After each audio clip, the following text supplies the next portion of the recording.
வணக்கம்டா guys. அப்புறம் என்னப்பா தீபாவளிலாம் எப்படி போச்சு? ஏன்டா டேய், தீபாவளி முடிஞ்சே ஒரு மாதம் ஆக போகுது, இப்போ வந்து தீபாவளியை பற்றி கேட்குற அப்படின்னு நீங்கள் கேட்கக்கூடாது. ஏன்னா நான் இந்த வீடியோ தீபாவளிக்கே போடணும்னு நினச்சது என்னன்னா இப்போ தான் நான் போடுறேன்.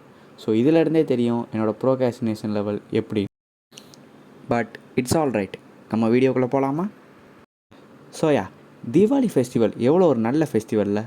when the whole night is dark there can be a light அப்படின்னு ஒரு சிம்பாலிக் ரெப்ரசன்டேஷன் பண்ணுற ஃபெஸ்டிவல் தாங்க இது. அண்ட் தீபாவளியோட ஹைலைட்டே என்னன்னு நினைக்கிறீங்க? வேறு என்ன, கிராக்கர்ஸ் தான். அண்ட் ஐ ஹோப் எல்லோரும் அவங்கவுங்க வீட்டில் சேஃபாக தீபாவளி கிராக்கர்ஸ் வெடிச்சிருப்பீங்க அப்படின்னு. அப்படிலாம் இல்லைப்பா, நாங்கள் ரொம்ப மெச்சூர்ட் ஆகிட்டோம், பெரிய பிள்ளைங்களாகிட்டோம், இன்னும் என்ன சின்ன பிள்ளைங்க மாதிரி கிராக்கர்ஸ் வெடிப்பீங்க அப்படின்னு கேட்குறீங்கன்னா கேட்கக்கூடாது. கிராக்கர்ஸுங்கிட்ட ஒரு நல்லதுங்க, போய் வெடிங்க போங்க. ரைட்டு, இப்போ எதுக்குடா இதெல்லாம் பற்றி பேசிகிட்டு இருக்க அப்படின்னு நீங்கள் நினைக்கிறீங்களா? ஸோ பேசிக்கலி நம்ம யார் தெரியாது. சரி, ஓகே, நானே சொல்கிறேன். பேசிக்காக நம்ம ஒரு சின்ன வளர்ந்து வரும் கேம் டெவலப்பர். ஸோ இந்த தமிழ் ஃபெஸ்டிவல் தீபாவளியை வச்சு ஒரு கேம் பண்ணால் எப்படி இருக்கும் அப்படின்னு சொல்லி ஆரம்பித்தது தான் டிக்யூப். டிக்யூபா அப்படின்னா என்ன அப்படின்னு கேட்டிங்கன்னா, டூம்ஸ் டே தீபாவளி. வீடியோக்குள்ளே போகிறதுக்கு முன்னாடி ஒரு சின்ன ஷவுட் அவுட்.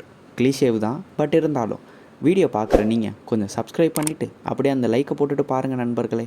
ஓகே, ஸோ இந்த கேமோட ப்ரிமிசஸ் ஒன்லைன் என்ன தெரியுமா? What if zombies crashes the Deepavali party. ஆரம்பிக்கலாமா? பேசிக்காக என்னை பொறுத்த வரைக்கும் ஒரு கேமுக்கு 3 விஷயம் important. First one character and story, second one world and environment, third one game mechanics. Character and ஸ்டோரிக்கு நான் பேசிக்காக ஒரு ஒன்லைன் எடுத்துட்டேங்க. அதாவது ஒரு brother who stuck on point A, who's trying to save his sister stuck in point C. And இந்த point C, அதாவது அவங்க சிஸ்டர் இருக்க இடம் ஃபுல்லாக ஜாம்பி சுற்றி கவர் பண்ணிட்டாங்க. ஸோ சிங்கிறது தான் பாஸ் ஃபைட், ஏங்கிறது நம்ம ஃபைனல் ஓப்பனிங் சீன், பிங்கிறது நடுவில் இன்டர்செக்ஷன் பாயிண்ட், அங்கே லெவல் அப்கிரேட், அது இதெல்லாம் நடக்கும். ஓகே, இதுதான் basic one line. And second world and environment. இது ஒரு வில்லேஜ் சைடு நடக்கிற ஸ்டோரி மாதிரி வச்சுக்கலாம் அப்படின்னு நான் யோசிச்சு ஸோ வில்லேஜ் செட்டப் போட்டுடலாம் அப்படின்னு நினச்சேங்க. Third game mechanics. இந்த கேம் மெக்கானிக்ஸில் தான் நம்ம தீபாவளி இதை உள்ளே கொண்டு வரோம் அப்படின்னு சொல்லிட்டு வெப்பன்ஸ்க்கு நம்ம கிராக்கர்ஸ் யூஸ் பண்ணலாம் அப்படின்னு இருக்கேங்க. ஸோ கிராக்கர்ஸாக அதை எப்படி யூஸ் பண்ண போகிற அப்படின்னு கேட்டிங்கன்னா, இப்போதைக்கு 3 கிராக்கர் எடுத்திருக்கேன். First rocket, second bomb, third single shot, அதாவது ஒருத்தரை மட்டும் கொல்றதுக்கு. இதை வச்சுட்டு ப்ரிமிசஸ் ஸ்டார்ட் பண்ணுங்க. அண்டியா நவ் இட்ஸ் இன்ஸ்பிரேஷன் டைம். விட்ரா வண்டியை பின்ட்ரெஸ்ட்டுக்கு. 1 hour later. ஸோயா, பின்ட்ரெஸ்ட்லேருந்து எல்லா இமேஜும் எடுத்து பியூரஃபில் இம்போர்ட் பண்ணேன். அண்ட் இங்கே கேரக்டர்ஸ்லாம் ஓரளவுக்கு சிங்க் ஆனாங்க. நெக்ஸ்ட்டு ஜாம்பிஸ் பார்த்தீங்கன்னா 3 லெவல் ஆஃப் ஜாம்பி வச்சுக்கலாம் அப்படின்னு நினச்சேன்.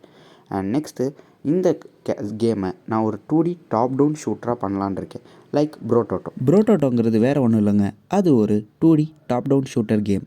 ரியலி அடிக்டிவ்ங்க. ப்ளே ஸ்டோரில் ஃப்ரீயாக தான் இருக்குது, முடிஞ்சவங்க போய் ட்ரை பண்ணி பாருங்கள். அண்ட் மோஸ்ட் ஆஃப் ஆல் இந்த டாப் டவுன் ஷூட்டர்லாம் zombie survival games or survival games அப்படின்னு சொல்லுவாங்க. ஸோ அதையே நான் அப்படியே அடாப்ட் பண்ணி அந்த ஆர்ட் ஸ்டைலில் பண்ணலாம் அப்படின்னு இருக்கேன். பார்ப்போம். சரி, ரைட்டு, இதெல்லாம் செட் பண்ணியாச்சு. இப்போ எந்த கேம் இன்ஜினில் பண்ணுறதுன்னு எனக்கே ஒரு டவுட்டாக இருந்துச்சுங்க. ஏன்னா அன்ரியல் பண்ணணுன்னா என் ஃப்ரெண்ட்கிட்ட போய் லேப்டாப் வாங்கி ஆகணும், அதுக்கு ஹை ஸ்பெக் வேணும். ஸோ என்னடா பண்ணுறது யோசிக்கிட்டே இருக்கப்போ தான் தென் ஐ ஃபவுண்ட் கோடாட். கோடாட்டுங்கிறது ஒரு கேம் இன்ஜின், லோ ஸ்பெக்லேயும் நம்ம யூஸ் பண்ணிக்கலாம். அண்ட் அதுக்கு அவ்வளோவா கிராஃபிக்ஸ் கார்டு எந்த ஸ்பெக்கும் தேவைப்படாது. ஸோ இந்த ப்ராஜெக்ட்டுக்கு அதுதான் கரெக்டாக இருக்கும்னு யோசிச்சு கோடாட்டே சூஸ் பண்ணேன். ஸோயா, கோடாட்டுக்கு இதுக்கு முன்னாடி எனக்கு எக்ஸ்பீரியன்ஸ் இல்லை, பார்ப்போம், காத்துக்கிட்டே பண்ணுவோம், அதானே நம்ம style. So ya guys, this is the end of devlog 0. சீக்கிரமே அடுத்த டெவ்லாகில் உங்களை மீட் பண்ணுறேன். அது வரைக்கும் பாய்.